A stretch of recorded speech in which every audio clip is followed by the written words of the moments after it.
नमस्कार दोस्तों आज हम आपको सिखाएंगे हवन कैसे किया जाता है घर पे, क्योंकि आज पूर्णिमा है। होली से एक दिन पहले आज होलिका जलाई जाएगी, तो मैं हर पूर्णिमा पे हवन करता हूँ अपने घर पे। पूर्णिमा पे हवन किया क्यों जाता है, उसके पीछे रीज़न ये है कि इस दिन चाँद जो होता है वो पूरा निकलता है। चाँद पर पूरा प्रकाश पड़ता है हमारे सूर्य भगवान का, और सूर्य भगवान का प्रकाश पड़ने की वजह से इस दिन में भी परमात्मा का प्रकाश इस धरती पर रहता है, और रात में भी ईश्वर का प्रकाश हम तक पहुंचता है। पूर्णिमा का अर्थ वैसे तो बहुत सारे शब्दों में किया जा सकता है, पर इससे ज़्यादा सरल और इससे ज़्यादा बढ़िया मैं नहीं कर सकता। चलिए अब मैं आपको बताता हूँ कि हमें हवन करने के लिए किन किन चीज़ों की ज़रूरत पड़ती है। दोस्तों, जो चीज़ मैं आपको पहले बताना चाह रहा हूँ कि हमें सामग्री के तौर पर क्या चाहिए, वो आप नोट कर लीजिए। देखिए, सबसे पहले हमें चाहिए थोड़ा कपूर, एक माचिस, थोड़ी सी लौंग, जायफल, ये धूप है, बाबा रामदेव की बनी बनाई धूप आती है कौन, इसको भी आप ले सकते हैं। ये है आपका लोबान, ये है आपके काले तिल, ये है कलावा हाथ में बांधने के लिए, ये है सिंदूर और थोड़ा सा घी, ताकि लौंग को इसमें डुबोकर आपके नाम के जो इष्ट हैं, आपके घर के इष्ट हैं, उनको इसमें आहुति दी जा सके। थोड़ा सा सिंदूर अलग से रखेंगे ताकि आप तिलक कर सकें। इसमें अभी चावल भी मिलाए जाएंगे थोड़े से। आपको चाहिए लगभग 1 कटोरी घी। आधा कटोरी घी तो हवन के लिए, और आधा कटोरी घी आपको चाहिएगा हवन सामग्रियों मिलाने के लिए। अब जितने जने हमारे घर में आने वाले हैं, हमने उतनी ही कटोरी भर ली हैं, ताकि वो आराम से अपनी अपनी कटोरियों में से आहुति देते रहें। हमें चाहिए थोड़े से पतासे, ताकि चढ़ा सकें अपने इष्ट के नाम के। ये है गंगा जल। और एक बात ध्यान देने वाली, आपने ये जो शीशी सफ़ेद सी दिख रही है ना, ये भी गंगा जल की शीशी है। अगर आपके पास गंगा जल अवेलेबल नहीं है तो आप इस शीशी को किसी भी नियर बाय के शमशान घाट से ले सकते हैं। अब हर शमशान घाट में ये गंगा जल अवेलेबल है। एक और बात मैं आपको बताना चाहूँगा, हवन सामग्री बाबा रामदेव की लें तो इससे बढ़िया मार्केट में कोई भी सामग्री नहीं है। मैं बाबा रामदेव की बड़ाई नहीं कर रहा हूँ, मैं ये कह रहा हूँ कि बाबा रामदेव का कुछ सामान ऐसा है जो बहुत ही ज़्यादा बेस्ट है। सरस्वती का कपूर ले सकते हैं आप। ये देखिए, छोटी सी डब्बी आती है, बड़ी प्यारी डब्बी, और बस महंगी है। और अगरबत्ती अगर आपको जलानी है, जैसे मैंने अगरबत्ती जला रखी है, तो आप आस्था की ले सकते हैं। ये भी बाबा रामदेव की है, बहुत ब्रांडेड है, महंगी है। तो देखिए, हवन हो रहा है तो पैसा तो लगेगा, वो आपके ऊपर। आप 10 रुपये की लाएँ या 50 रुपये की, मैंने 50 रुपये की खरीदी है ये। अब जो मुख्य बात मैं आपको बताने वाला था वो ये कि 2 लोटे ले लीजिए, एक माँ प्रकृति का, एक प्रभु की ईश्वरीय ताकत का। एक माँ प्रकृति का लोटा है कि माँ प्रकृति को अर्पण किएंगे हम जल के रूप में, मतलब इस संसार को, और एक सूर्य भगवान का जो पूरे संसार को ताकत दे रहा है। माँ प्रकृति और सूर्य भगवान, ये 2 ही शक्तियाँ हैं जो पूरे संसार में इस समय जीवित तौर पर काम कर रही हैं, बाकियों का मुझे नहीं पता। अब देखिए, एक फूल माला लेनी है आपको। मैंने अपने बच्चे से कह के फूल माला मंगवा ली है। इसको आपको अपने इष्ट के चारों तरफ रख देना है। कैसे रखना है मैं बताता हूँ आपको। अंत में जो आपको करना है वो क्या करना है कि आपको लकड़ियाँ ले लेनी हैं हवन के लिए। ये देखिए, अब इतनी प्यारी लकड़ियाँ आने लगी हैं। ये देखिए, कटिंग में एक पैकेट है, 50 रुपये 40 रुपये का मिल जाएगा आपको।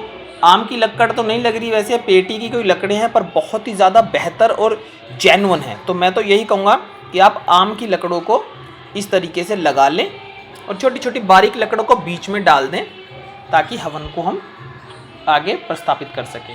देखिए दोस्तों, मैंने माला चढ़ा दी है वहाँ पे। माला को चारों तरफ आसन के पास रख दिया है। थोड़े फूल आए थे, फूल भी रख दिए हैं। मेरा बच्चा एक और माला ले आया था एक्स्ट्रा, पता नहीं क्यों लाया, मैंने मना करी थी, पर कोई बात नहीं, एक और एक्स्ट्रा माला मैंने वो फलों के ऊपर चढ़ा दी है। तो अब हमें हवन शुरू करना है। अब लोग आ जाएंगे, शुरू करेंगे। किस तरीके से बताते हैं आगे।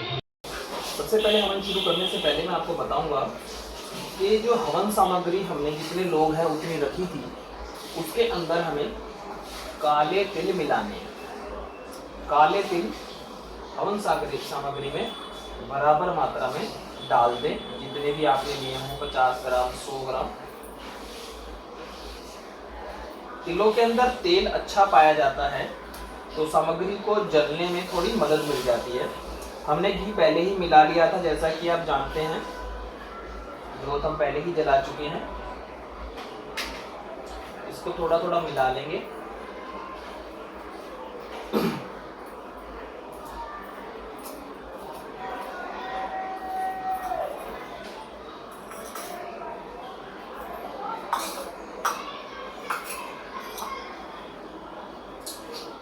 अब हमें सबके कलावा बांधना है।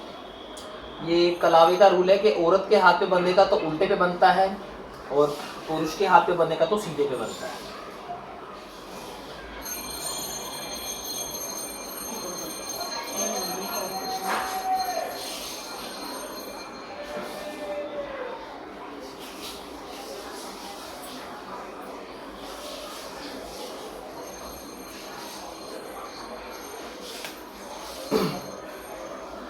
अपने हाथ पर भी आप किसी से बंधवा ले, खुद ना बांधे, खुद अच्छी तरह बंधता नहीं है।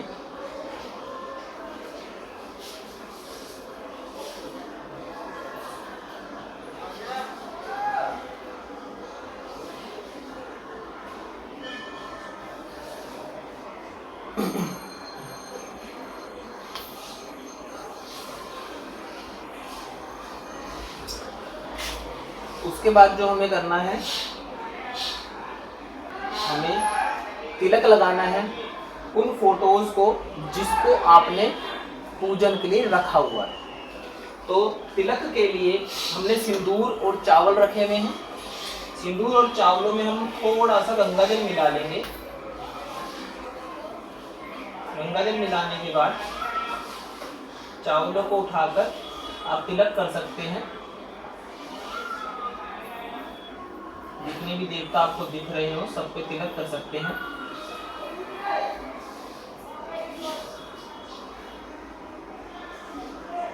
सिंदूर से सब पर तिलक करने के बाद फिर आप लोगों को तिलक कर दीजिए। सिंदूर लोगों को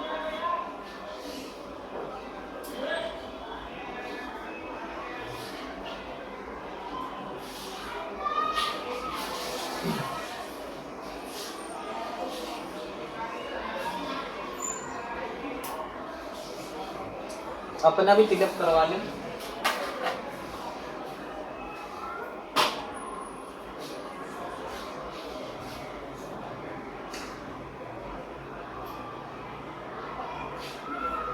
ये देखो, इसने तिलक करा है। लगाना ऐसे था, इसने सीधा लगा दिया। कोई बात नहीं, ये नए नए बंदों के साथ होता है, धीरे धीरे एक्सपर्ट हो जाता है आदमी।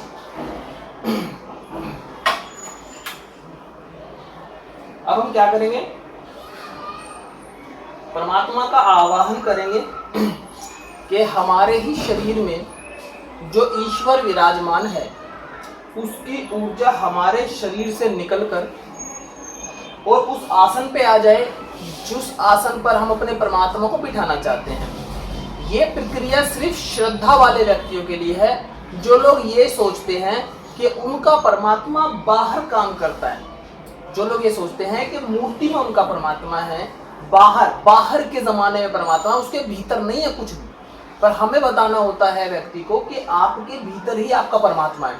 तो क्योंकि हम सिखा रहे हैं लोगों को कि परमात्मा आपके भीतर है, उसे बाहर कैसे लाया जाए, तो अब मैं आपको बताऊंगा कि आपका परमात्मा बाहर कैसे काम करेगा आपके भीतर से निकल के। देखिएगा, सबसे पहले आपको एक गहरी सांस लेनी है, छोड़ देनी है। जितने भी लोग बैठे हो सब गहरी सांसें लेंगे। क्यों? क्योंकि सबका परमात्मा वहां विराजमान होगा जाके, क्योंकि सबके भीतर से ऊर्जा में वहां चाहिए। तो गहरी सांस लेंगे। अब अपने आज्ञा चक्र पर ध्यान लगाएंगे, दोनों आईब्रोज के बीच में। और अब अपने इष्ट को ध्यान में लाते हुए, जैसा भी आपने अपने इष्ट को माना हुआ है, विष्णु रूप में, शिव रूप में, उसे बोलेंगे, हे पिता प्रभु, हे मेरे परमात्मा, मेरे भीतर विराजमान मेरे ईश्वर, मेरे इष्ट। जैसे मैं बद्रीनाथ जी को पूजता हूं तो मैं बद्रीनाथ जी का नाम लूंगा। आप अगर शिव को, काली को, दुर्गा को, जिसको भी पूजते हैं, आप उनका नाम ले सकते हैं। हे मेरे पिता प्रभु, हे मेरे श्री प्रभु बद्रीनाथ जी, यह मेरी आपसे अनुरोध है, कृपया मेरे शरीर में से बाहर आकर उस आसन को ग्रहण कीजिए पिता प्रभु, जो मैंने आपके लिए लगाया है। आज्ञा चक्र पे ध्यान लगाए रखें।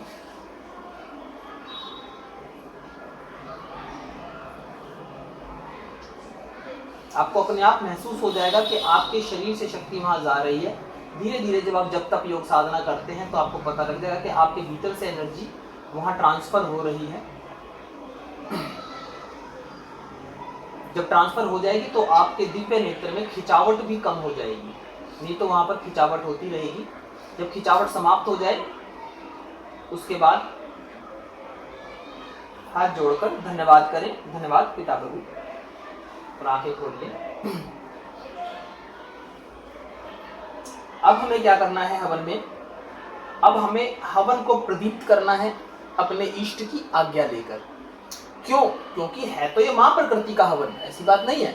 बट अगर आप श्रद्धावान व्यक्ति हैं, अगर आप परमात्मा का किसी रूप में पूजन करते हैं अपने घर में, तो आपका सर्वप्रथम कर्तव्य बनता है कि आप परमात्मा के नाम से ही हवन को शुरू करें, क्योंकि आपका इष्ट, आपका देवता आपके लिए परम पूजनीय है। तो सबसे पहले हम अपने देवता का ही नाम लेके हवन को शुरू करेंगे ही करेंगे। एक दिन ऐसा होगा जब आपको पता लग जाएगा कि संसार में जो देवी देवताओं की शक्ति है वो आपके भीतर विराजमान है, तब आपको इस चीज की जरूरत नहीं पड़ेगी। पर जब तक आप श्रद्धावान हैं, आपकी श्रद्धा देवी देवताओं में अपने भीतर नहीं है, तो जब तक आपको देवता को सर्वोधार्य, सबसे ऊपर, सर्वोच्च मानना ही पड़ेगा। हे मेरे पिताश्री, हे मेरे पिताश्री श्री प्रभु बद्रीनाथ जी, आपसे आज्ञा चाहते हैं, हवन की आज्ञा करने की कृपया करके हमें प्रदान कीजिए। अब हम कपूर लेंगे, लकड़ी ले सकते हैं आप, लकड़ी को घी में डुबोइएगा, उस पर कपूर जलाकर रख सकते हैं। जोत से जला लीजिए, नहीं तो आप किसी चीज से जला लीजिए।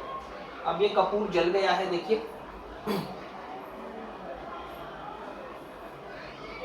इसको धीरे धीरे इसमें अंदर डाल दीजिए। अभी धीरे धीरे लकड़ी में फ्लो आ जाएगा। थोड़ा थोड़ा कपूर और भी आप डाल सकते हैं साइडों में, ताकि लकड़ी आंच पकड़ ले। थोड़ा घी भी जला सकते हैं आप साथ में, थोड़ा थोड़ा सा घी डाल दीजिएगा। लकड़ियों को थोड़ा सा गीला कर देंगे घी से। अपना हवन अगर आप खुद कर लेते हैं तो गुरुजी परेशान नहीं होंगे आप, पर मैं ये चाहता हूं कि आप लोग अपना हवन खुद कर लें तो ज्यादा बेटर है। देखिए अग्नि प्रदीप्त हो चुकी है। अब हम क्या करेंगे, आपने एक धूप बत्ती ले रखी थी एक्स्ट्रा जो मैंने बताई थी, अगरबत्ती तो पहले ही लगा चुके हैं, धूप जला लीजिएगा। और अब हमें इस धूप से चंवर ढुलाना है। चंवर ढुलाने का मतलब होता है जैसे हम आरती करते हैं ना, उस तरीके से। देखिए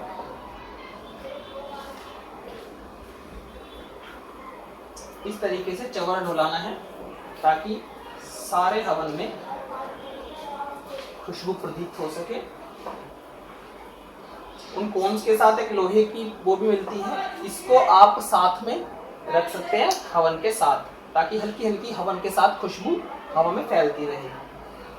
सबसे पहले हमें आहुति देनी है अपने ईष्ट को। अब ईष्ट का जो मंत्र है वो आपको याद होगा। आप किसको पूजते हैं मुझे तो पता नहीं, तो मैं तो बद्रीनाथ जी को पूछता हूँ, तो मैं बद्रीनाथ जी का 3 बार आहुति दूंगा अपने परमात्मा की। देखिएगा कैसे। थोड़ी सी सामग्री ले लीजिएगा। इन 3 उंगलियों में ली जाती है अंगूठा, बीच की उंगली और आपकी ये जो रिंग फिंगर होती है। इन तीनों को आपको सामग्री को लेना है। अब हमें उनके मंत्र का उच्चारण करना है और उसके बाद स्वाहा बोलना। देखिएगा मेरे पीछे पीछे सब बोलेंगे। गहरी सांस लें, आज्ञा चक्र पर ध्यान लगाएं।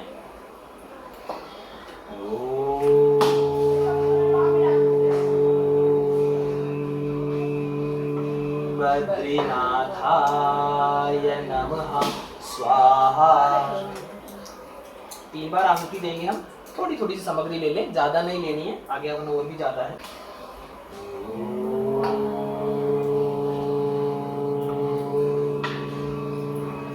बद्रीनाथाय नमः स्वाहा।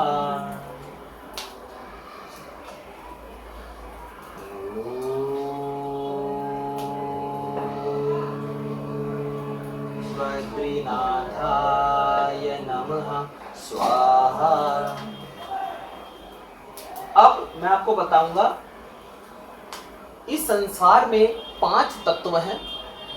पृथ्वी, जल, अग्नि, वायु और आकाश। पृथ्वी तत्व सबसे भारी तत्व है, जल तत्व उससे थोड़ा हल्का, अग्नि तत्व उससे थोड़ा हल्का, वायु तत्व उससे हल्का और आकाश तत्व सबसे हल्का।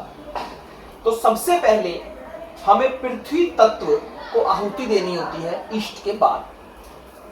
अब पृथ्वी तत्व जो है वो गणेश जी के अंडर आता है। गणेश जी जो हैं रिद्धि सिद्धि माता के साथ पृथ्वी तत्व को मेंटेन कर रहे हैं संसार के अंदर। हमें आहुति देनी है गणेश जी के मंत्र के साथ 3 बार। कैसे, चलिए।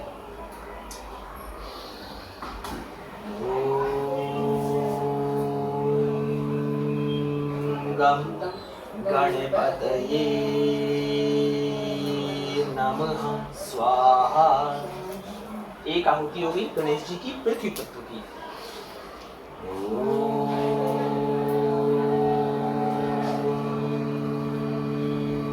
गम गणपतये नमः स्वाहा। तीसरी आहुति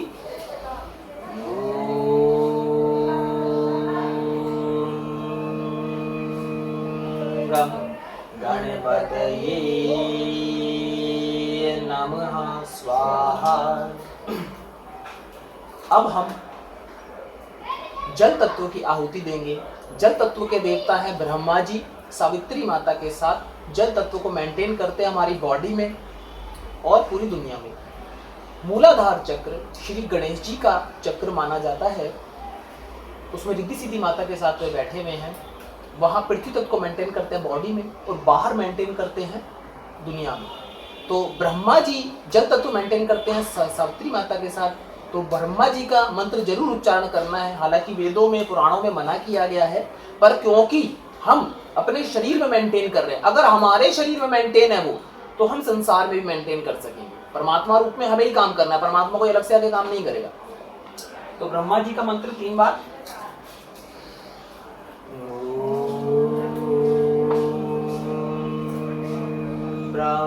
ब्रह्मदेवाय नमः स्वाहा।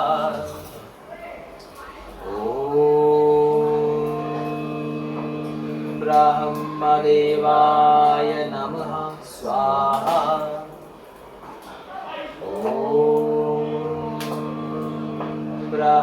ब्रह्मदेवाय नमः स्वाहा। तीसरा तत्व जो हमारे शरीर में मौजूद है वो है अग्नि तत्व। विष्णु भगवान जी अग्नि तत्व को मेंटेन करते हैं मणिपुर चक्र में, नाभि के बिल्कुल पीछे रीढ़ की हड्डी में। अब विष्णु भगवान जी का मंत्र गाएंगे, लक्ष्मी माता के साथ विराजमान हैं। 3 बार उनके मंत्र की आहुति दी जाएगी ताकि हमारे शरीर के अंदर उनको मेंटेन किया जा सके। और हम अगर मेंटेन है अग्नि तत्व को लेकर, तो संसार को भी हम मेंटेन कर लेंगे। 3 बार विष्णु भगवान जी का मंत्र।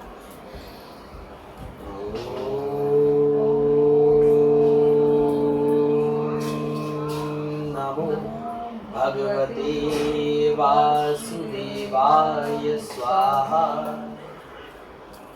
ओम नमो भगवते वासुदेवाय स्वाहा।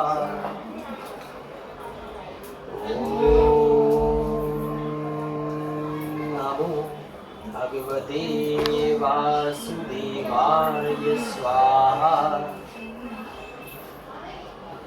अब वायु तत्व, चौथा तत्व जो हमारे शरीर में प्रकट है, उसको हमें स्वाहा देना है, यानी स्वाहा के साथ मतलब ये स्वाह हो जाता है और हवा में मिल जाता है, तो उसके बाद ये पूरे संसार में फैल जाएगा और प्रकृति माँ इससे ताकत लेती है।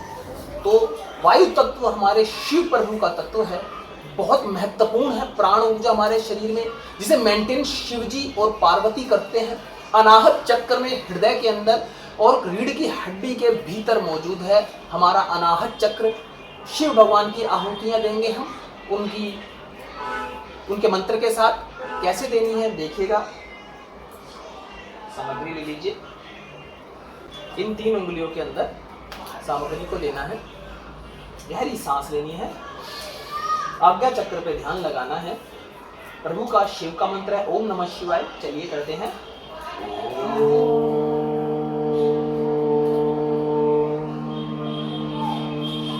नमः शिवाय स्वाहा।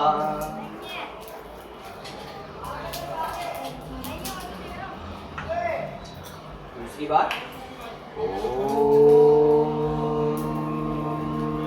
नमः शिवाय स्वाहा।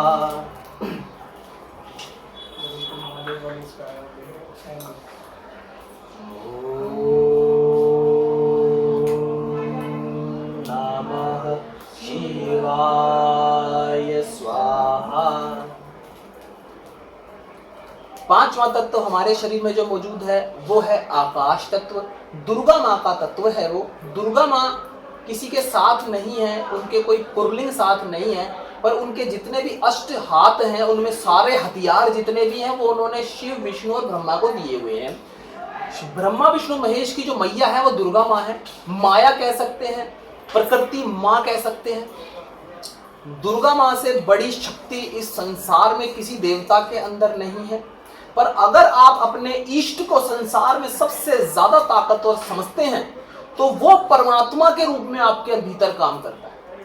अब सहयोगी होती है माता। दुर्गा माता बिना परमात्मा के कुछ नहीं कर सकती और परमात्मा बिना दुर्गा माँ के कुछ नहीं कर सकता। तो अब दुर्गा माता की आहुति है, ध्यान से मंत्र का उच्चारण करेंगे, जरा सीख लीजिएगा। 3 उंगलियां पकड़ेंगे। ओम दुर्गाय नमः स्वाहा। धीरे धीरे बीच बीच में आप घी भी डालते रहें ताकि हवन प्रज्वलित रहे। सारी लकड़ी जलाने की जरूरत नहीं है, थोड़ी थोड़ी लकड़ियां जलाते रहें साथ के साथ। ओम दुर्गाय नमः स्वाहा। तीसरी बात ओम दुर्गाय नमः स्वाहा। 3 बार दुर्गा माता की आहुति हम दे चुके हैं। अब आपको जो करना है, ध्यान रखें,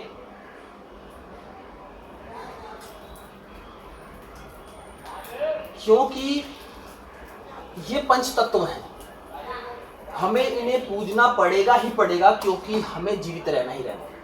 हमारे शरीर में ये मौजूद हैं और इस संसार में मौजूद हैं।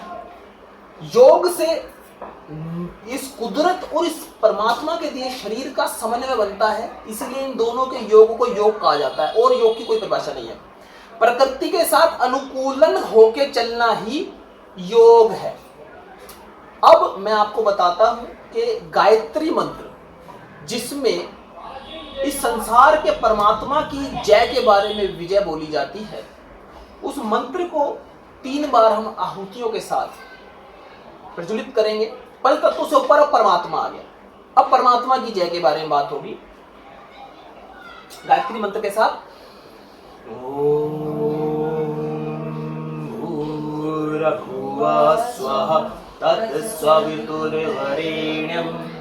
भर्गो देवस्य धीमहि धियो यो नः प्रचोदयात् स्वाहा।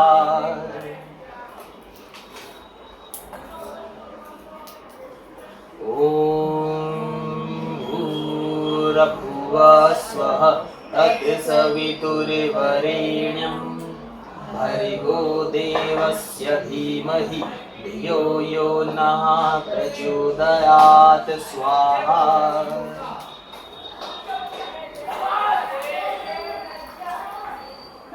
ओम भूर्भुवः स्वः तत्सवितुर्वरेण्यं भर्गो देवस्य धीमहि धियो यो नः प्रचोदयात् स्वाहा। लकड़ियां अपनी साथ के साथ डालते रहे, नहीं तो आपको समस्या आ सकती है। अब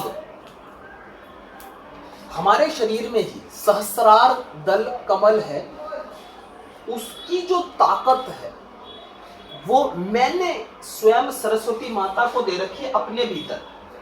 सरस्वती वो माता है जो विद्या प्राप्त माता है। विद्या समझते हैं आप? आपने कोई ज्ञान लिया, वो आपके भीतर स्टोर हो गया, पर अगर वो सेवा में लग जाए और संसार के काम आए तो वो विद्या में कन्वर्ट हो जाता है। तो मैंने विद्या की शक्ति सरस्वती माता को अपने भीतर प्रदान करी है। बाकी लोगों ने कहाँ कर रखी है मुझे नहीं पता, मैं करता हूं। आप मंत्र का उच्चारण कर सकते तो कर लीजिए, वरना मैं इसको बताता हूं मैं उन्हें किस तरीके से संबोधन करता हूं। सामग्री लेके ओम या देवी सर्वभूतेषु विद्यारूपेण संस्थितः नमस्तस्यै नमस्तस्यै नमस्तस्यै नमो नमः स्वाहा। या देवी सर्वभूतेषु विद्यारूपेण संस्थितः नमस्तस्यै नमस्तस्यै नमस्तस्यै नमो नमः स्वाहा।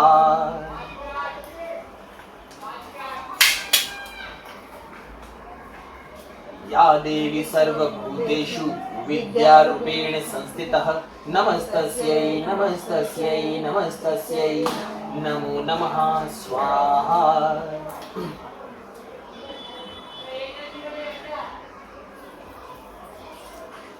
अब हमें पूरे संसार में मौजूद सभी देवी देवताओं को नमन करना है, उनके नाम की आहुति देनी है। क्यों देनी है?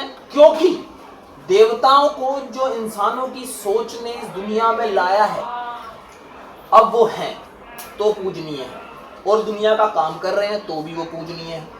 हमारे शरीर में ही बैठे हैं और संसार में भी काम कर रहे हैं, तो कोई भी देवता रह ना जाए, इसलिए हमें 3 आहुति देवता की देंगे। पूरे संसार के सभी देवताओं की 3 आहुति देंगे। शुरू करते हैं। ओम सर्वदेवाय नमः स्वाहा। ओम सर्वदेवाय नमः स्वाहा। ओम सर्वदेवाय नमः स्वाहा। अब जैसा कि आप जानते हैं बिना गुरु के गति नहीं होती है। मेरे तो खुद 27 से 28 गुरु हैं, तो हर गुरु का तो नाम लेना लंबा हो जाएगा हवन। तो मैं सोच रहा हूँ कि गुरुओं की आहुति दी जाए, गुरुओं की ज्ञान की नमन किया जाए उनके ज्ञान को। ये आखिरी आहुति है, इसके बाद कोई आहुति नहीं दी जाएगी। 3 बार आहुति दी जाएगी।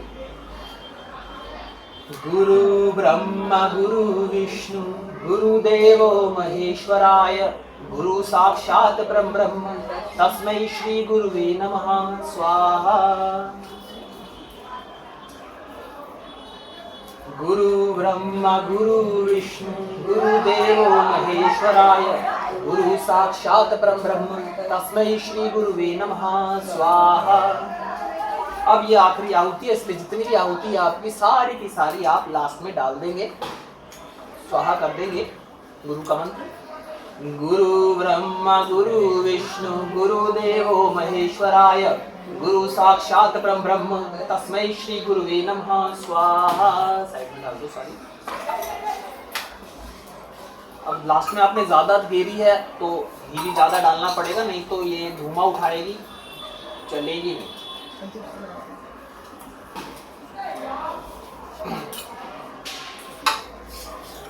बस हम समाप्ति पर ही है। अब हम 4-4 लौंग ले लेंगे, अपने अपने इष्ट के नाम की लौंग चढ़ाएंगे।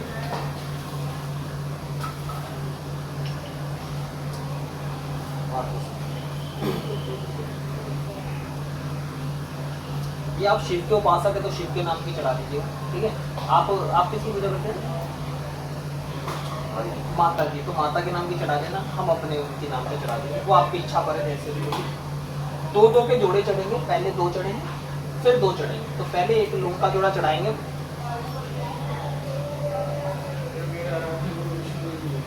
नहीं एक इष्ट होता ना, इष्ट होता ना, विष्णु या शिव, एक इष्ट के लौंग के जोड़े चढ़ेंगे ना आपके, जिसको देखते ही आप है ना यूँ हो जाते हो कि भाई हाँ वो सबसे पहले वो इष्ट होता है, जिससे बड़ा हम किसी दूसरे को मान ही नहीं सकते, ऐसे करके।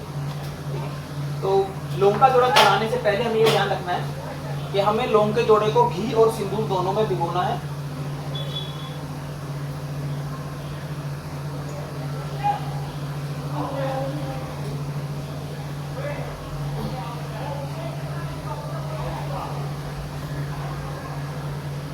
अब हमें अपने इष्ट का आह्वान करना है और लौंग के जोड़े उन्हें बोल के भेजने हैं। जो लोग यहाँ आए जिनको मतलब अपने इष्ट को पूजन करना है वो अपने हिसाब से करेंगे, हम अपने हिसाब से करेंगे। हे मेरे पिताश्री, मेरे पिताश्री श्री बद्रीनाथ जी, मेरे हाथ से आपके नाम के पावन लौंग के जोड़े स्वीकार कीजिए मेरे ईश्वर।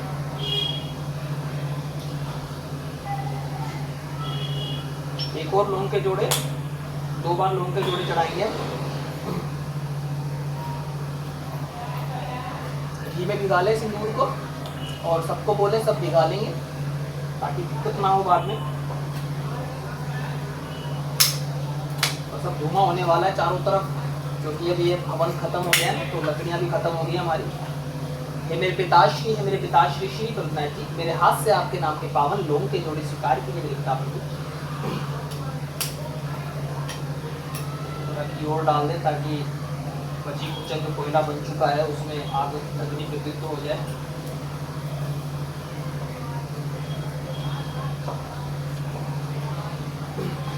होता क्या है, हमारे इष्ट में जायफल चढ़ाए जाते हैं, केवल पुरुष ही चढ़ाते हैं। और अगर आपके, क्योंकि हमने बद्रीनाथ जी को बोले तो हमारे गुरु की आन है कि जायफल चढ़ाने हैं, तो ये हमें चढ़ाने होते हैं। ये मेरा पुत्र और मैं चढ़ाएंगे, क्योंकि जब तक कोई भक्ति नहीं लेता है हमारे मतलब इष्ट की, तो जब तक उसके कुछ नियम है, रूल एंड रेगुलेशन है।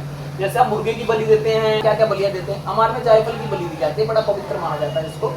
तो हम बोलेंगे स्वीकार करने के लिए अपने इष्ट को, ये मेरे पिताश्री, ये मेरे पिताश्री श्री बद्रीनाथ जी, हमारे हाथ से आपके नाम का पावन जायफल स्वीकार कीजिए पिता। बहुत बहुत धन्यवाद।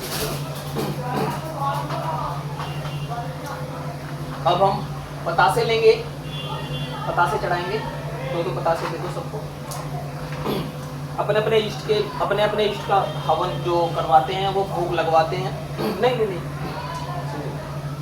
इसमें कुछ नहीं लगाना आपको, ये बतासे हैं, सिंपल चढ़ेंगे, कुछ नहीं लगाना है।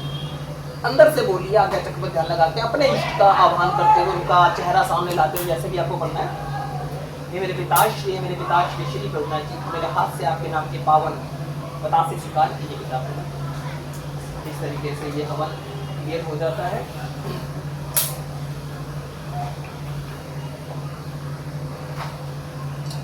एक चीज जो आपको बहुत ध्यान देने वाली थी वो ये था कि मैंने लोबान के लिए बोला था।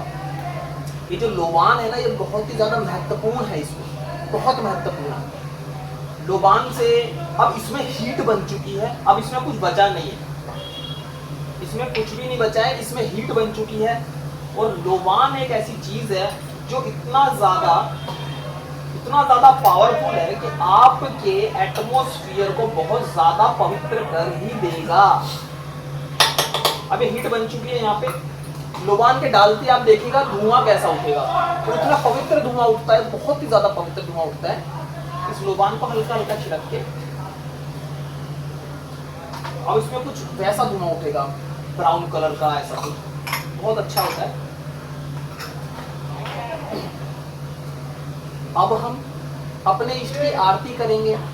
हमारी बद्रीनाथ जी की आरती है, आप अपनी आरतियां कर सकते हैं। आप विष्णु भगवान की, शिव भगवान की, जिसकी भी आरती करना चाहें आप कर सकते हैं। हम बद्रीनाथ जी की आरती करेंगे, ठीक है। तो हम क्या करते हैं, ऐसे ऐसे करके एक बार जोत वो कर देते हैं, साथ साथ गाएंगे हम। ये स्पेशल अनुमोदन है उन लोगों के लिए जो बद्रीनाथ जी के भक्त हैं, वो बद्रीनाथ जी की आरती कर सकते हैं।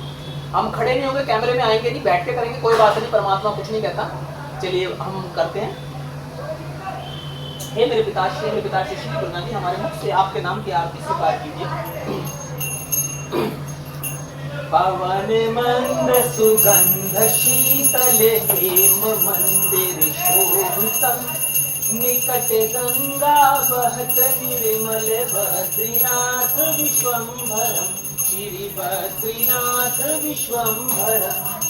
शेष सुमिरन करत निज दिन धरत ध्यान महेश्वरम, वेद ब्रह्मा करत स्तुति श्री बद्रीनाथ विश्वम्भरम, श्री बद्रीनाथ विश्वम्भरम। शक्ति गौरी गणेश शारद नारद मुनि उच्चारणम, योग ध्यान अपार लीला बद्रीनाथ विश्वम्भरम, श्री बद्रीनाथ विश्वम्भरम। इंद्र चंद्र कुबेर धुनि कर धूप दीप प्रकाशितम, सिद्ध मुनि जन करत जय जय बद्रीनाथ विश्वम्भरम, श्री बद्रीनाथ विश्वम्भरम।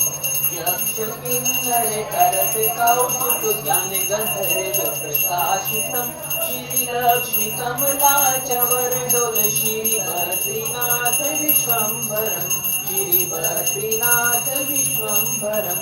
कैलाश में एक देव निरंजन शैल शिखर महेश्वरम, राजा युधिष्ठिर करत स्तुति श्री बद्रीनाथ विश्वम्भरम, श्री बद्रीनाथ विश्वम्भरम। श्री बद्री जी के पंचरत्न गणत पाप विनाशनम, कोटि तीरथ प्रभुत पुण्य प्राप्यते फलदायकम, श्री बद्रीनाथ विश्वम्भरम। पवन मंद सुगंध शीतल हेम मंदिर शोभितम, निकट गंगा बहत निर्मल बद्रीनाथ विश्वम्भरम, श्री बद्रीनाथ विश्वम्भरम।